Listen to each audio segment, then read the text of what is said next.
What's up, everybody? It's your boy MEEK here, checking in from the studio. We're already halfway through January. I hope y'all have been setting some dope goals and killing them. I just want to give a shout out to everybody in our Discord. We've reached over 3,000 members at this point. Shout out to all the mods who have been killing it. Shout out to all the boys who have been popping into those studio rooms every day and showing love. So if y'all want to tap in with me, ask me any questions, or you want to tap in with the gang, make sure you go check our Discord. The link's gonna be down below in the description. There is so much to do on our server, so make sure you hop in that Discord, okay? You're missing out on a lot if you're not in here, I'm telling you. Today, I just wanted to do something really quick. I wanted to show y'all what you can do with Serum. I'm gonna show you how to make some future-based type sounds in Serum, all completely from scratch. Man, I'm just gonna kind of get into the video. So if you don't have Serum, make sure you go cop it. I know it's on Splice. I know Splice has a Serum like rent-to-own deal going on, so make sure you go cop it from there. But if you do already have Serum, let's go ahead and dive into the video. So I got my open blank template here. I'm just gonna drop a pattern. Here I'm just gonna lay down a few chords, but first let me open Serum. So usually when I open up Serum, I don't mess with it too much at this point. I just kind of start writing down chords. When you lay down these chords, it's just a basic saw wave, so if it's a little annoying, just don't worry, bear with it for now. It's gonna sound a lot better, so.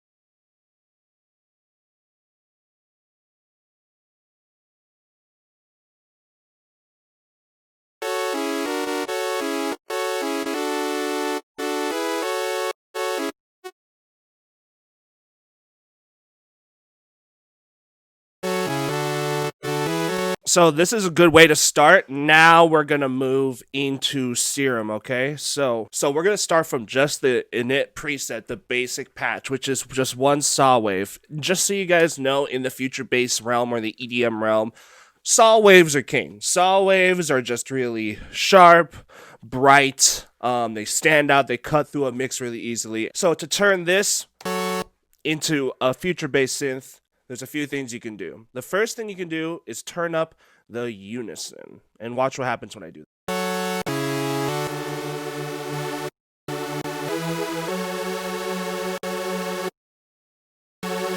And with the detune, if it seems a little bit too spread or anything, you can always bring this detune back. Make it tighter or make it wider.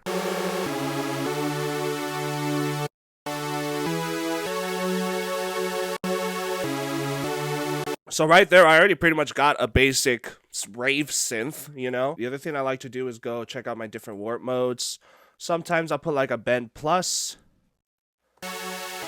if I'm going for a more thinner sound, or I'll do bend minus for like a little bit of like a more hollow, like bigger sound. Now I feel like that we got our sound, we just need to add movement, and that's gonna be from our LFO section right here. You're just gonna take your LFO one, click it and drag it to your level. And now you can see it's starting from whatever this percentage is. I think it's like 4 dB. Let's bring that down. And then this little blue circle is how you control the macro and the amount of it. So I'll just bring that all the way up. Press trigger. So make sure the trigger's on.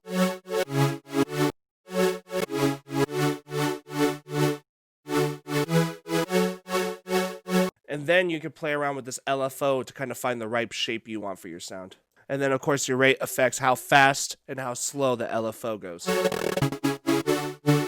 Now, actually, with the LFO, what I like to do is actually add it to a macro so that I can play around with the LFO and get some cool different sounds. So what I'll do is I'll take these macros on the side, click and drag it over to the rate. You see how, like, when I turn my macro all the way up, if I turn this all the way up, you get this. It's like too much. So take that macro and bring it down to the fastest you want the LFO to go. Usually it's like 132 or 116, but just kind of listen for it by dialing back this macro.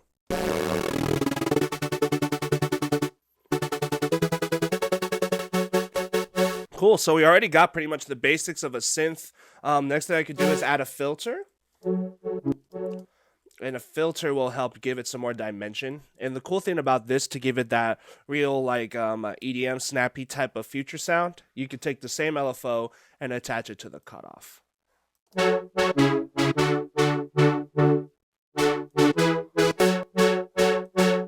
Some other things you can do to make it sound brighter is add another oscillator, another saw wave, do the same thing with the level, and then bring up that unison.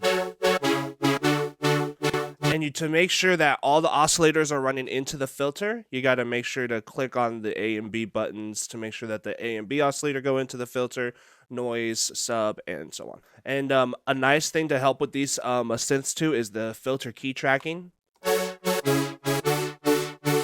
And to make it sound bigger, we can take the second oscillator and spread it a little bit. Make it a different octave.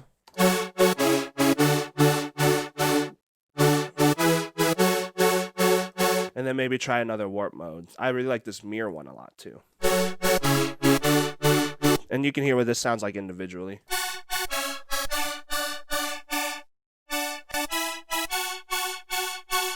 You know, just it's a little bit of tweaking with sound design. There's a little bit of tweaking going on as far as like messing around with the knobs and macros and finding those sweet spots. But once you find that sweet spot, it's really all worth it.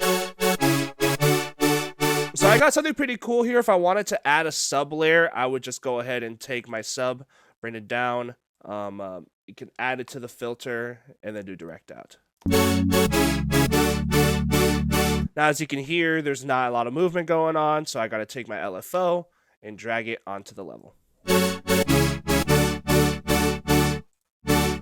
And then play around with the different wave shapes to see what you find. We got sine, triangle, saw, and square.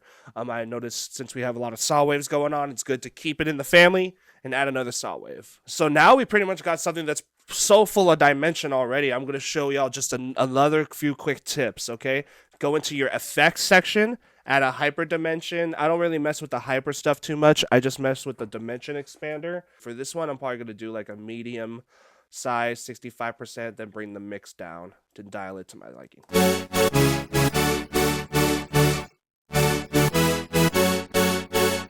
Just really gave it a dimension, you know? So the Serum chorus should be really good for this. If I just open up the chorus, I'll take my rate and turn it all the way down, click the BPM button on, and then, you know, with your delays, I like to keep them both at about 5 milliseconds, just like that. And then I play around with my depth, feed, and low pass filter until I get what I like. For this sound, there's a lot of high end going on, so I want a lot of the chorus to be happening, you know, in a higher filter. So I'm just going to bring that filter up to like 5K, and then play around with my depth and feed, and you guys will get, you know, kind of the noise I'm going for.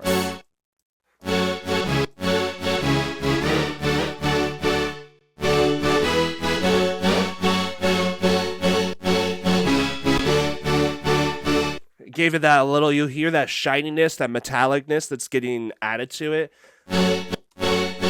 Once you hear that you like, then dial back your chorus to taste.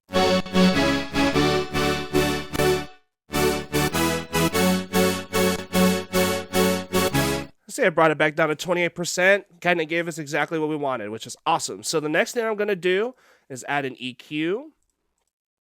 And with the EQ, I'm actually going to add some movement in here. So I'm going to take this LFO and bring it to my high gain. So sometimes when you drag on the LFO, this is going to happen where it's going to kind of go both ways. The way you can fix that is going into the matrix, finding the destination, which is the EQ volume high. And you see how it has this type of filter, a bipolar filter. We're going to keep it unipolar. So right now we don't want this happening because it's just going to cause a lot of anguish for your ears. I like to dial back the high gain about 2 dB and then bring it back with automation. So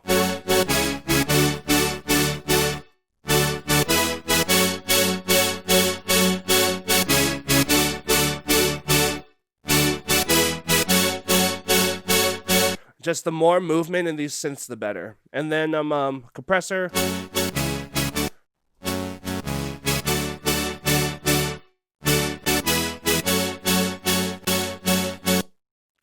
You can just copy my compressor settings. 171 I've really liked.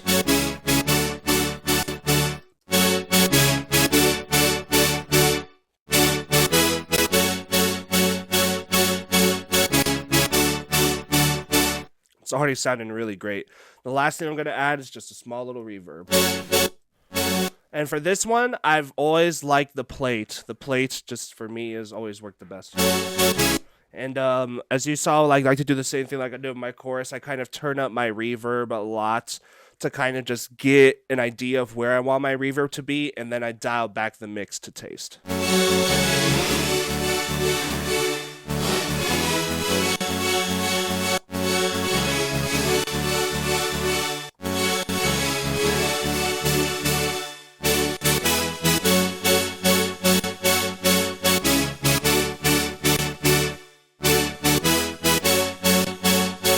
And that right there is the basics of making the future bass in Serum. Make sure to save your patch. You can save your patch. One more tip with the future bass chords to make them sound a little more full is the sevenths and adding more notes into the chords. So as you can see here, I got my basic triad. I'm gonna add a seventh to every single one of these and see what happens. So.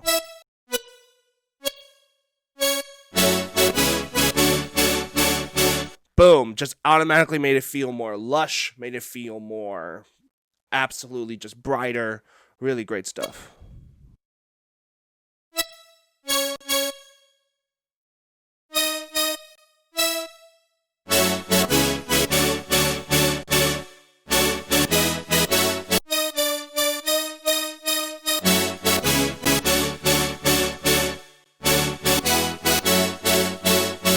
Alright guys, I hope this video helped, and if you're interested in making EDM or some future bassy type of stuff, this is how you make those sounds. It's really easy, really intuitive, but can also be really fun when you play around with it. So definitely stay tuned for more Serum sound design videos from me and some more sauce coming soon. Before I end the video, just want to say if y'all can, support my kits down below on ProducerGrind.com. Season 1 care package and RC20 are some of my favorite packs that I've been a part of. Make sure you all stay tuned for more sauce coming from the gang. Shout out to the whole team for really just killing it this month. And man, I'm so excited to be moving up with everybody. I'm so excited for this team to be going up. Make sure y'all tap into the Discord and say what's good to the gang. Make sure y'all go follow us on Twitch. Make sure you go follow me on Instagram, and make sure y'all go tune in to some of my latest music on Spotify. All right, y'all. So I'm just gonna cap the video right there. From my T to you, peace out.